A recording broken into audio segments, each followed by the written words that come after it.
And as well. Oh, listen, mate.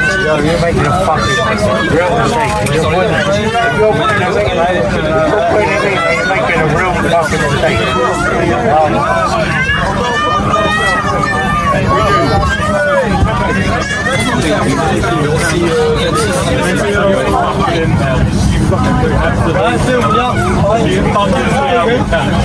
I've been trying to climb down all flight. No. Yeah.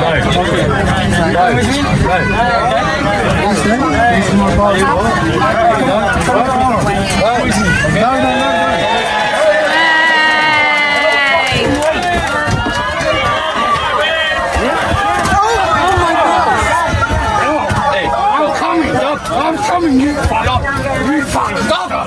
Yeah, but that's You fucking he didn't start that. They started that. My dad did not start that. My dad did not start that. They started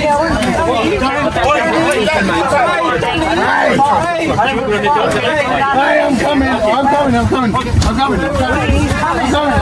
dad, get off him, bro. They stopped.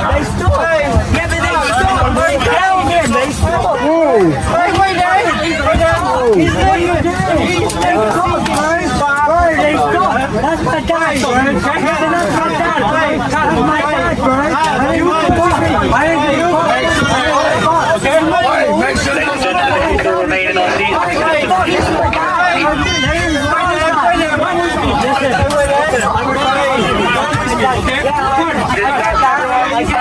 My dad, bro. That's my fucking dad. Don't even fucking be.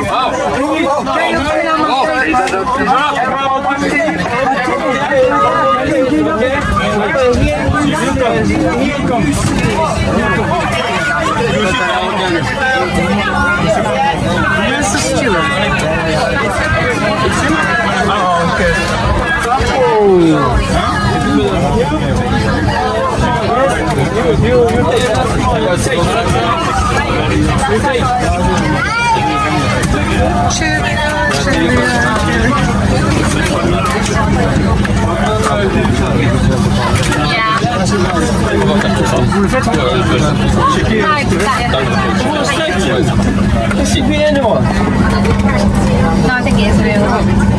One of your friends.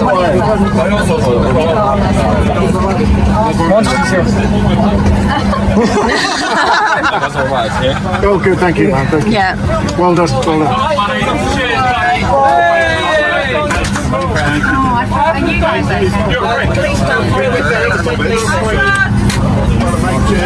Beats a Jet2 holiday. And right now, you can save £50 per person. That's £200 off for a family of 4. We've got millions of free child place holidays available, with 22 kilograms of baggage included. But now, with Jet2 holidays, package holidays you can trust. Abtrinatal protected. The original flight was a scheduled flight from London, but ended with a dramatic unscheduled landing in France.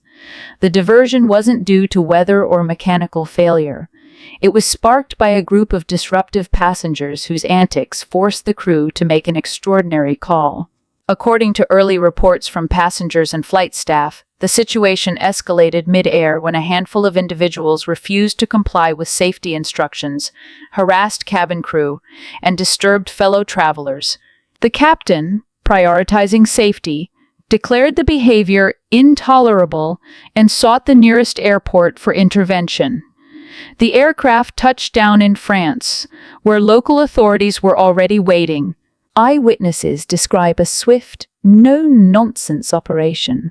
French police boarded the plane within minutes, escorting the unruly passengers off without hesitation. The officers didn't waste a second. These people were marched out while the rest of us sat in stunned silence, one passenger recounted. The incident highlights a growing challenge for airlines. Disruptive passengers who jeopardize not only flight schedules, but also onboard safety. In an era of heightened security concerns, European authorities have shown little patience for such disturbances. French officials later confirmed that the individuals were detained for questioning and could face legal repercussions under France's strict aviation safety laws.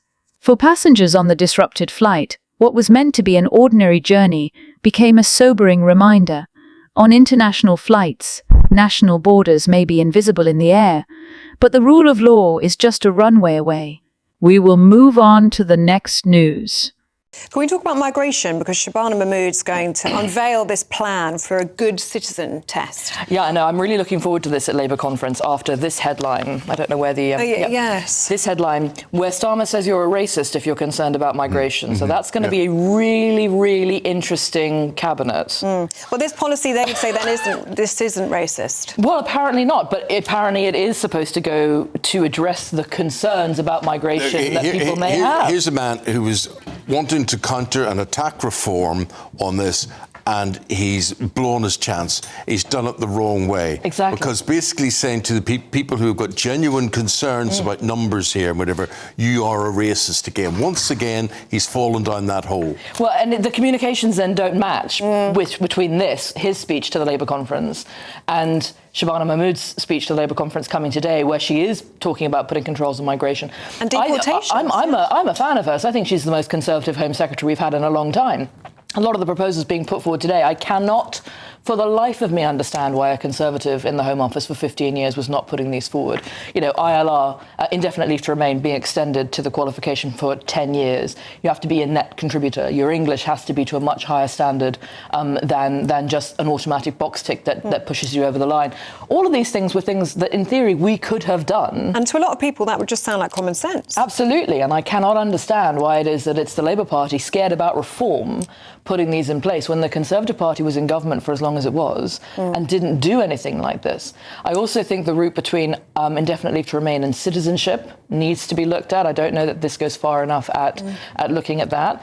Obviously, as someone who comes from a Welsh political background, I would argue that if you speak good enough Welsh rather than good enough English, that should be a qualification, although the Welsh Secretary has yet to respond to my letter on that earlier this year. I think that a lot of these sentiments are really, really good, but I fail to understand how you make the good citizenship judgment. And they're saying that if you've made an extraordinary contribution, then you can get it faster.